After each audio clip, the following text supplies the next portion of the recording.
Ja, gospe in gospodje, začeli bomo s popoldansko sekcijo in pravosodni profesorja dr. Boža Repeta, ki ga največ ni posebej treba predstavljati, čeprav bomo posebej podali, da že željni pričakujemo knjigo o zgodovini univerze, ki bo išla do decembra, ne vemo še, upajmo na najbolje. In profesor Repet nam bo predstavil referat z naslovom Med akademsko zavezano politiko. Hvala lepa. Torej, tudi jaz, da strpno pričakujem knjigo, tako da upajmo, da res bom.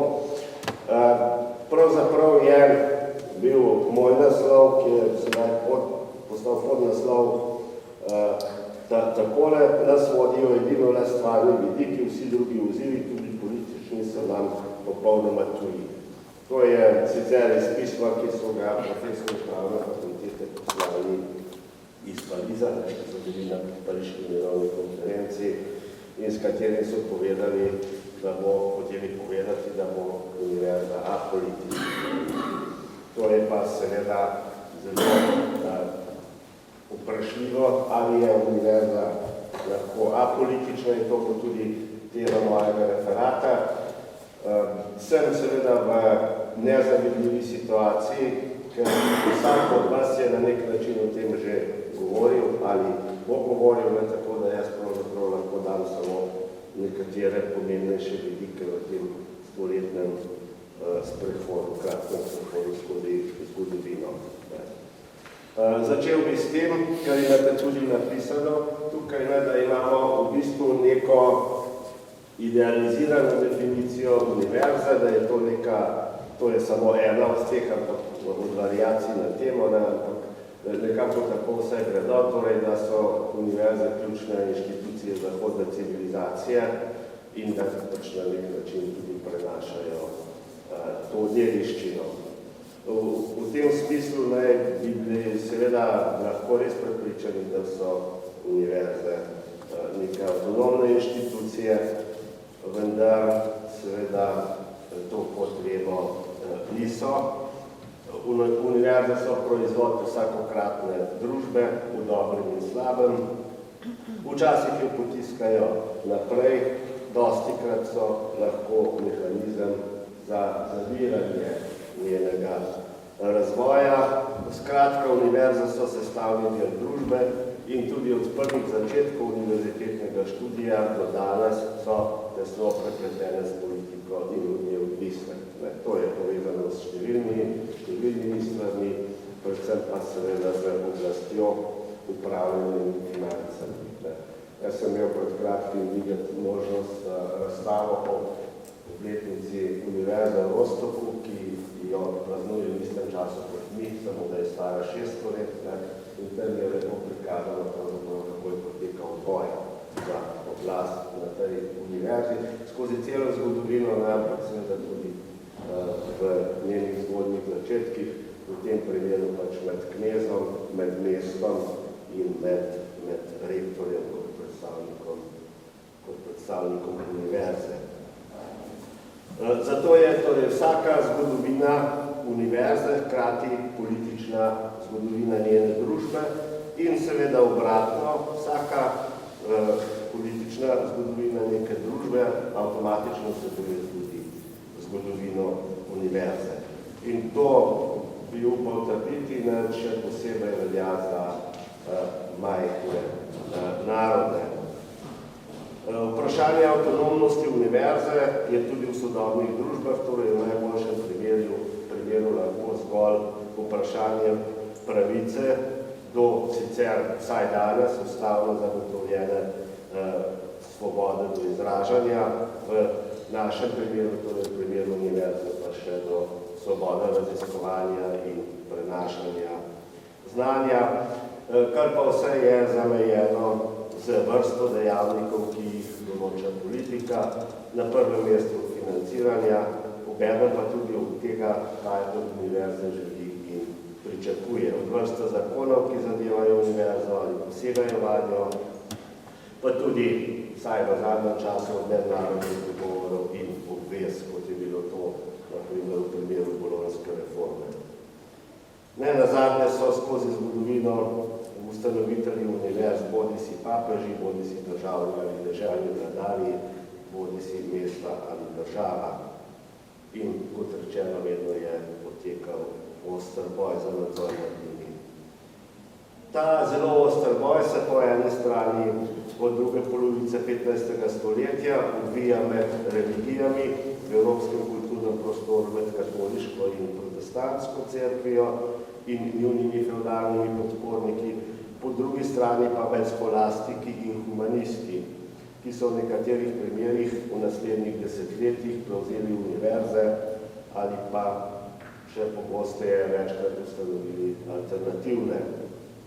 Boj med versko in laično interpretacijo vloge univerze v družbi je seveda aktualen še danes.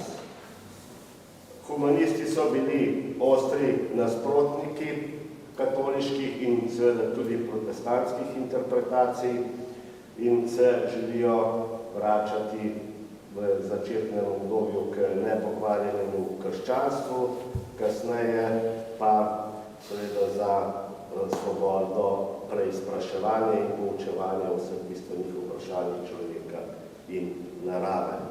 No, ta konflikt je tudi v avstrijskem oziroma avstro-ogrskem prostoru nekako navzočil se od začetka univerz pa do njenega propada. Torej, kar zadeva slovenski prostor, historiat, ste že slišali in ga tudi še boste, ali predzgodovine univerze. Jaz bi tukaj izpostavil predvsem to, da je prvi poskus modernega študija v slovenskih razmerah v resnici, torej v duhu razsvetljenskih idej in prepričanja in tudi seveda stališča, da je izobraževanje v domeni države in ne cerkve, torej da je prvi tak poskus šele v času kratkotrajne francoske okupacije ali zasedbe v času ilirskih provinc, torej poskusa laične univerze. Od 30. let 19. stoletja je sicer še šibko artikulirana slovenska politika, ki je bila razdeljena na konzervativni in liberalni tabor, v nacionalno-emancipacijska gibanja vključila tudi zahtevo po univerzi. To vemo, nacionalna zavest takrat je bila pri Slovencih šibka, začela se je šele oblikovati in tudi začetniki, pobudniki tega, ena od pobud za univerzo se pripisuje tudi Francetu Prešernu, ki jo je poslala sicer občina Kranj. Torej tudi začetniki so takrat še bili med dilemo, ali razviti slovenski jezik do neke akademske ravni ali pač ohraniti nemščino, ker večina je bila seveda dvojezična in tudi Prešeren je pisal dvojezično. Takrat v dobesednem pomenu besede ne tako kot mi danes recimo obvladamo kakšno angleščino in podobno. Torej, ta prizadevanja za univerzo so seveda politična in so združena pač z idejo o zedinjeni Sloveniji, čeprav seveda so že pred tem nekatere pobude, naštete tukaj. V osnovi se tukaj razvijata dve dilemi, ki pravzaprav spremljata nastanek poskuse ustanovitve Slovenske univerze ves čas. Ena dilema je povezana s tem, kje naj bi univerza bila. Močno so ideje, da bi bila taka slovenska ali slovensko-italijanska univerza v Trstu. Druga ideja je seveda povezana z vprašanjem nacionalne identitete oziroma jezika, ker tudi v tisti znanih tekstih Zilskega se predvideva univerza v Zagrebu in pod vplivom ilirizma ali južnoslovanstva, torej se s tem odpira tudi vprašanje na prihodne narodne identitete Slovencev. To vprašanje se vleče vse do 20, lahko bi rekli celo 30 let. 20. stoletja, torej tudi šel čas po ustanovitvi. Morda ga je na nek način vsaj simbolično presekala tista Vidmarjeva knjižica, ki jo vsi poznate na začetku 30. let. Ampak še na začetku 20. let je ta dilema in še posebej na univerzi precej močna.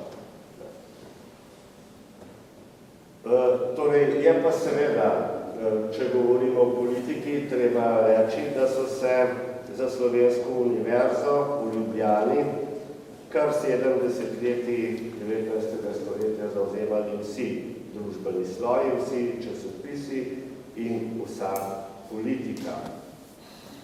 Od Blajsovih novic naprej. Od županov do deželnih in državnozborskih poslancev, vendar je hkrati seveda tudi zelo veliko ideoloških razlik in pripredljivosti, ki so ta prizadevanja slabila. Prav tako ta proces ni kontinuiran, torej ne gre za nekaj, kar bi se dogajalo od meseca do meseca ali od leta do leta. Vmes so velike praznine in tudi zahteve so imele zelo velik razpon. Od ohranitve posamičnih šol, na začetku sta to modroslovna in ravnocilniška, ali želje po nekaterih fakultetah, poleg teološke zlasti pravni, do vzpostavitve celovite univerze. Tako da, torej, eden od glavnih vzrokov, notranjih vzrokov, zakaj ta univerza ni nastala prej, je iskati tudi v razmerih med slovenskimi politiki oziroma razumniki tistega časa, ki so bili hkrati tudi politiki. No, argumenti za zavračanje z avstrijske strani so znani. Naj omenim le celjskega poslanca dr. Pomarja v razpravi v Slovenski univerzi v Dunajskem parlamentu, ki je ironično citiral Anastazija Grina, da celotno slovensko slovstvo nosi pod pazduho, poudarjal, da je slovensko slovstvo le posnemanje, prevodi, da Slovenci nimajo znanstvenega slovstva, niti knjig za srednjo šolo, da je to, kar Slovenci v resnici potrebujejo nemški pouk v ljudski šoli. Dejal je, da se mu zdi nenavadno, ker na račun drugih fakultet opuščajo misel na medicinsko, saj je vendar toliko, citiram, specifično slovenskih bolezni, ki se morajo zdraviti specifično slovensko v slovenskem jeziku. In potem nadaljeval, nekaj je, gospoda moja, kar napravlja zelo slab vtis, namreč ali je reven narod objesten. Spominja me to na znano bajko o žabi, ki se je napihovala, da bi postala velika.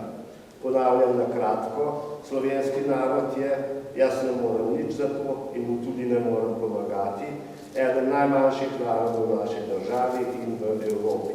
Jezik je še nerazvit, tudi pismeni jezik, ter se še vedno razvija. Leposlovstvo je čisto malenkostno, znanstvenega slovstva pa v tem jeziku skoraj ni. Nedostajajo učne knjige, nedostajajo učitelji in učenci. Skratka, ustanovitev slovenskega vseučilišča bi bila danes naravnost nemogoča. In potem zaključil z znanim stavkom, čez 100 let pridite spet z nujnim predlogom, potem bomo ne biti možno, da se ustanovi slovensko vseučilišče. Potreba ali celo nuja, ali celo nujna potreba, po mojem mnenju, tudi takrat ne bo. Torej, to so nekako avstrijski argumenti, nemško-avstrijski argumenti, ki so zavračali ustanovitev univerze. Tako da je šele konec prve svetovne vojne odprl politično možnost za ustanovitev univerze, vendar tudi tu je treba reči, da čas temu ni bil naklonjen. Če bi gledali na stvari racionalno, bi lahko rekli, da je ustanovitev univerze pravzaprav v nekem protislovju z duhom in razmerami časa. Ker če ne bi nastala v točno tistem obdobju bi jo zelo verjetno dočakali šele po drugi svetovni vojni. Ne. Ker stališče politike je bilo tako beograjske kot ljubljanske, z izjemami seveda, ki jih poznate in ki jih tukaj lahko tudi spremljate na PowerPointu. Torej, stališče politike je bilo, da je treba vprašanje univerze odložiti za čas po pariški mirovni konferenci, kar je bilo spet povezano z vprašanjem, ali univerza v Ljubljani ali v Trstu, nekaj so bila pač pričakovanja, da naj bi nastala v Trstu, del liberalno smerjenih intelektualcev se je za to zavzemal. Bilo je nerešeno vprašanje meja, država je še ne nastala, ni bila stabilizirana, ni imela še urejenega političnega načina odločanja, gospodarstvo ni bilo v razsulu po vojni in tako naprej. Ne. Tako da, seveda, v takem času ustavljati univerzo je precej avanturističen vseh, bi lahko rekli. Ne. In tudi tu je seveda bilo vprašanje, ali v takih političnih razmerah možno doseči nek konsens, nek dogovor. Ker samo to, da si univerza želi nekaj intelektualcev, pa čeprav so tako ugledni, kot so bili, in torej so prišli iz znanih drugih univerz, seveda ne zadostuje. Tako da v bistvu je ustanovitvi univerze v političnem smislu, sicer vsebinsko se je dobro pripravljeno potem, ampak v političnem smislu je pravzaprav omogočila ustanovitev kupčevanja na beograjski skupščini, na začasni narodni skupščini, ko se je, tako kot je to običajno v politiki, tudi trenutno v Sloveniji in še, ko se je postavilo potrjevanje proračuna.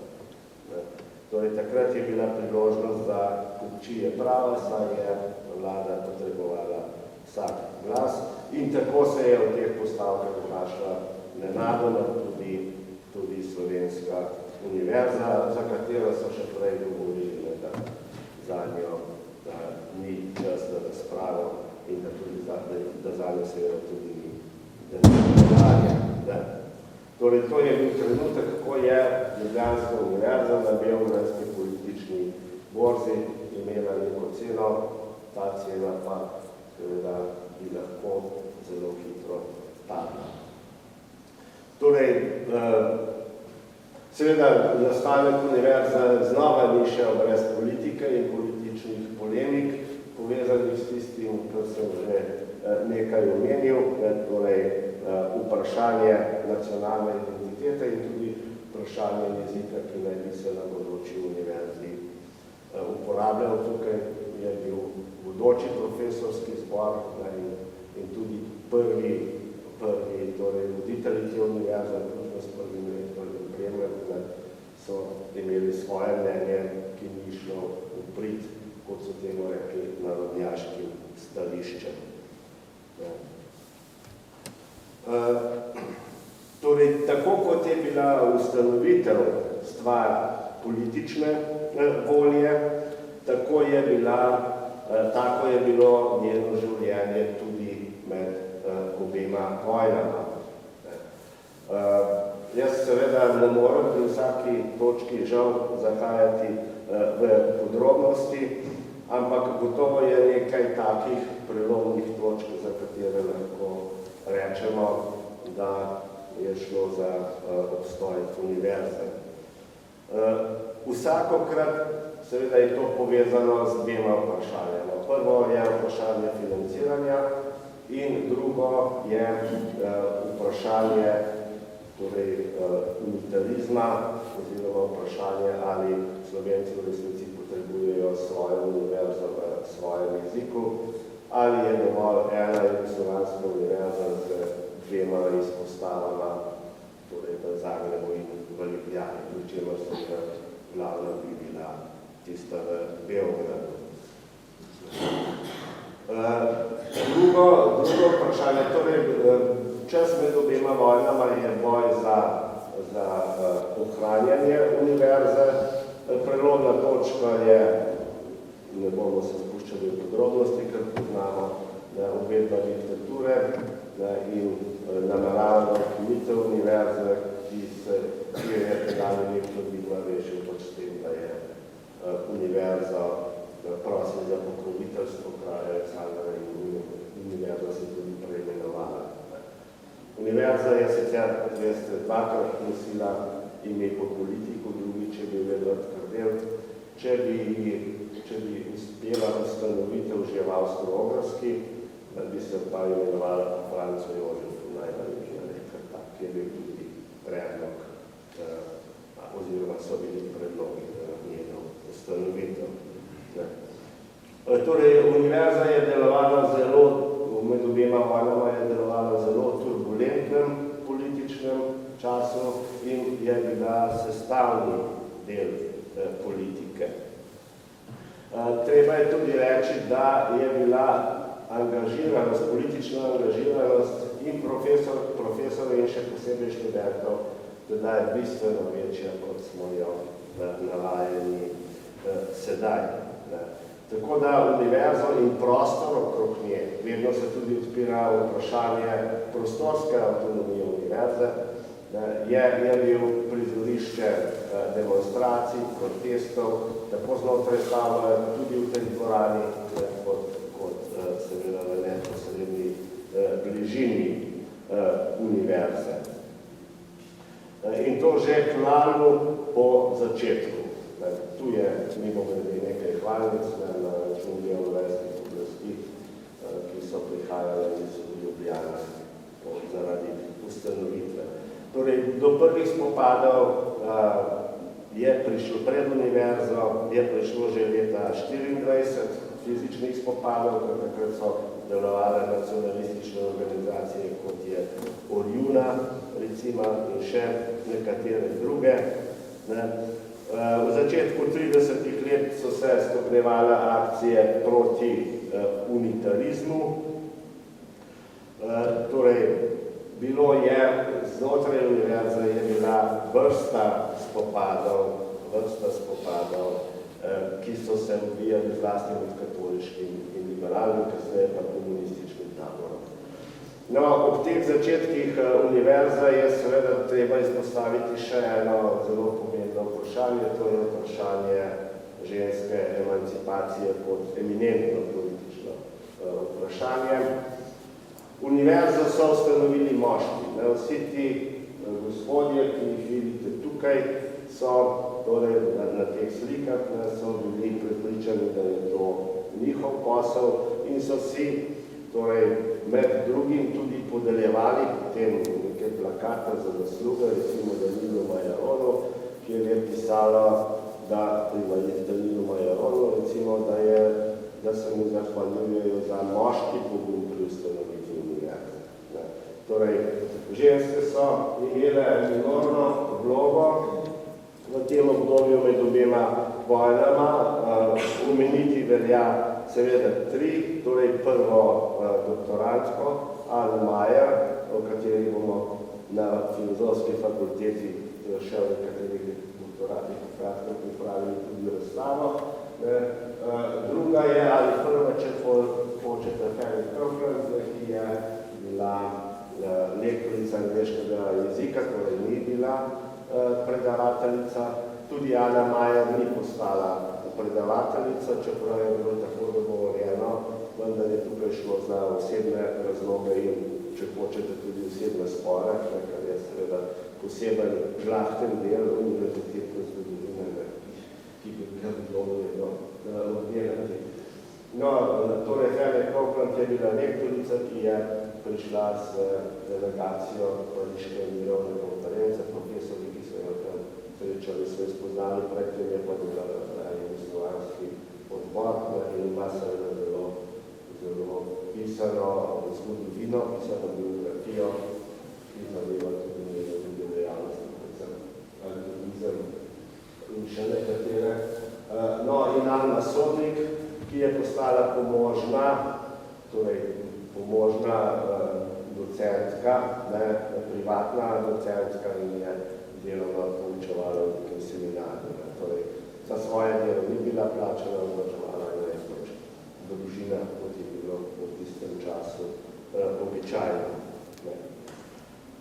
Torej, če se in tudi simbolno pravzaprav, univerza je prvo rektorico dobila in doslej je bilo rektorico dobila šele leta 2006. Čeprav sam proces ženske emancipacije se je v obdobju po drugi svetovni vojni zelo razvil, na večini fakultet prevladujejo, razen na nekaj tehničnih oziroma naravoslovnih.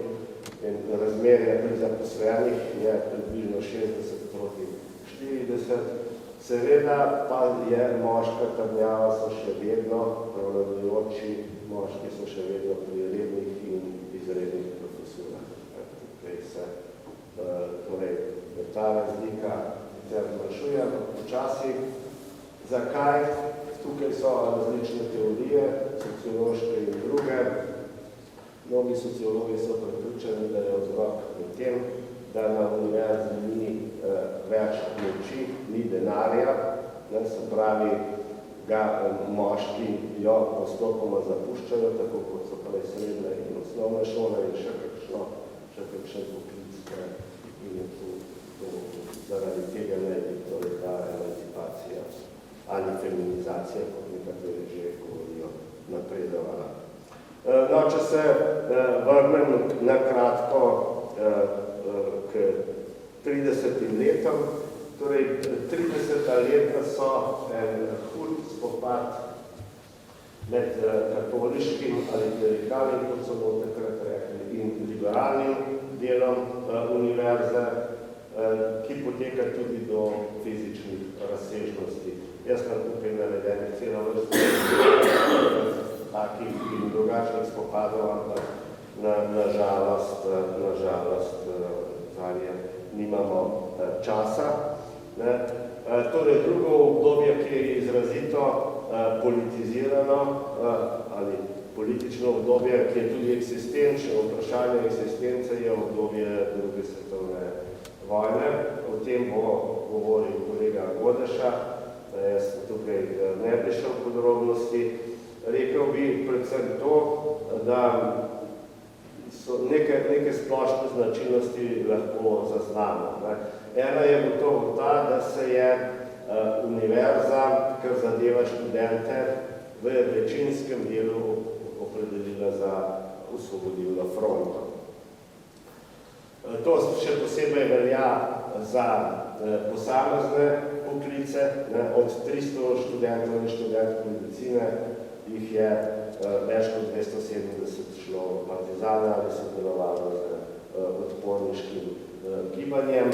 To velja za pravniške poklice, to velja tudi za filozofsko fakulteto, kjer je nastala ena prvih neodvisnih organizacij, ki se je kasneje povezala za osvobodilno fronto v slavističnem seminarju. Tudi pri profesorjih lahko rečemo, da se je velik del odločil za osvobodilno gibanje, se je pa seveda nadaljeval stari konflikt, torej kulturni boj tudi znotraj univerze. Univerza ni bila brez žrtev, kot veste, tudi med profesorskim kadrom, med študenti še posebej, te številke so zelo visoke, ampak tudi med profesorskim kadrom, primer seveda poznamo našega, torej dekana filozofske fakultete v času vojne, ki ga je odpeljala in bila prodemokratska črna roka.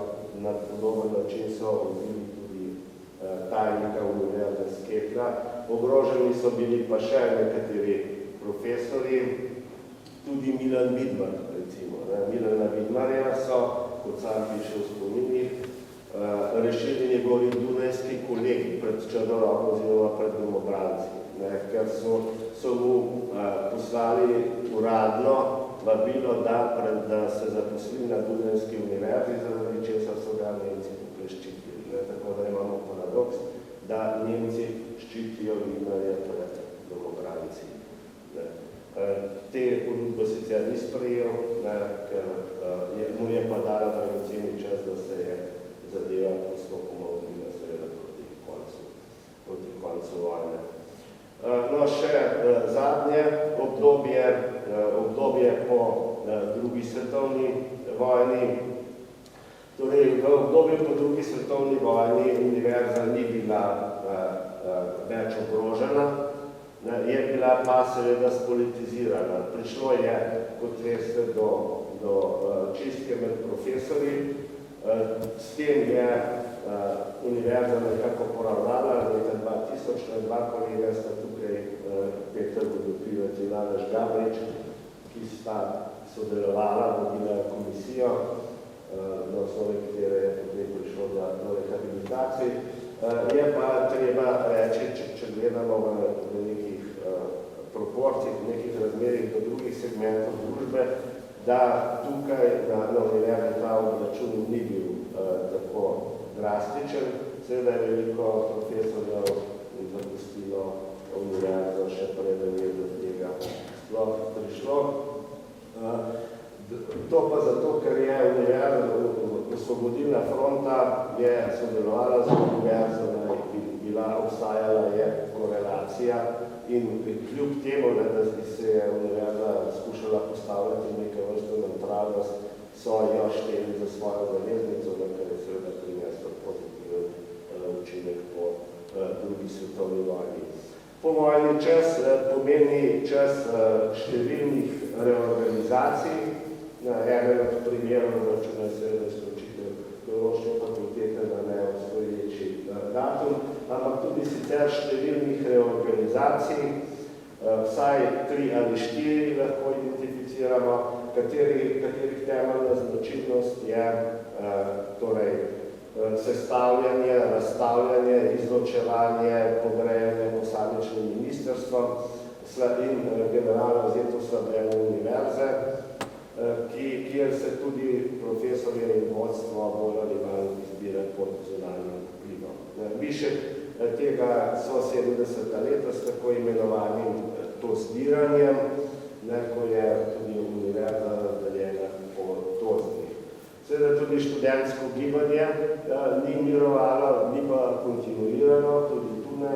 Zgodne začetke imamo v 50. letih povedani z Žilosštino, dobijo 57 in postoje perspektivami, najvišek pa doseže potrebo v letih 68, 71. Kasneje ga pravzaprav ni več.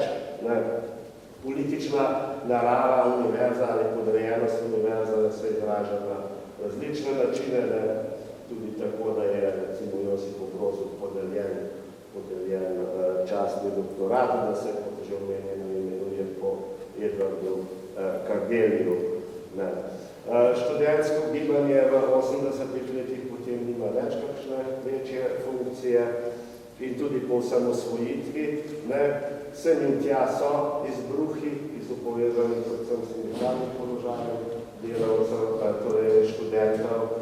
Vendar je treba tu nekaj reči, to bi zaslužilo posebno obravnavo, torej kakšno groteskno spako, ne moram se reči drugače, se je spremenile študentske organizacije, ki so v bistvu postale nekaj profitne podjetje z direktorji, ki imajo višje plače kot predsednik vlade in tako naprej. Tako da nekaj imajo, da je nekaj nezakonito popravljeno. Bistvo študentskega gibanja je pravzaprav izgubljeno, bilo izgubljeno in se sedaj na nekih alternativah počasi vrača nazaj. Seveda pa povezava med politiko in univerzo ostaja, vedno je ostajala, tako kot sem rekel na začetku, vedno je to odvisno od pomena, ki ga politika daje družbi, v tem primeru slovenski. Tukaj je zelo velik razkorak, s tem bom tudi končal, zelo velik razkorak v raznih resolucijah, ki jih sprejema državni zbor, ki pa so brez konkretnih opredelitev in brez vrednosti.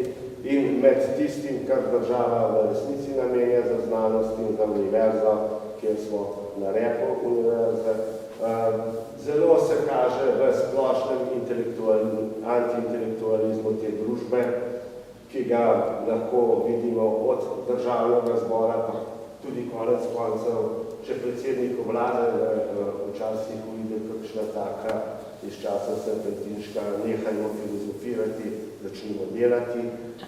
Torej, ta antiintelektualizem, ki se je razrezal sedaj tudi po vseh medijih, kar zadeva univerzo zaradi upravičenih ali neupravičenih kritik, nazadnje postavlja ali izpostavlja znano vprašanje, kakšno je razmerje med univerzo in politiko in univerzo in družbo. Hvala lepa. Zahvaljujem profesorju Repetu, da je poudaril, da je letos ni samo stoletnica Univerze v Ljubljani, ampak je zelo pomembna 100. obletnica tudi ženskega študija. To se mi zdi, da je zelo pomembno. In zdaj seveda eminentna predstavnica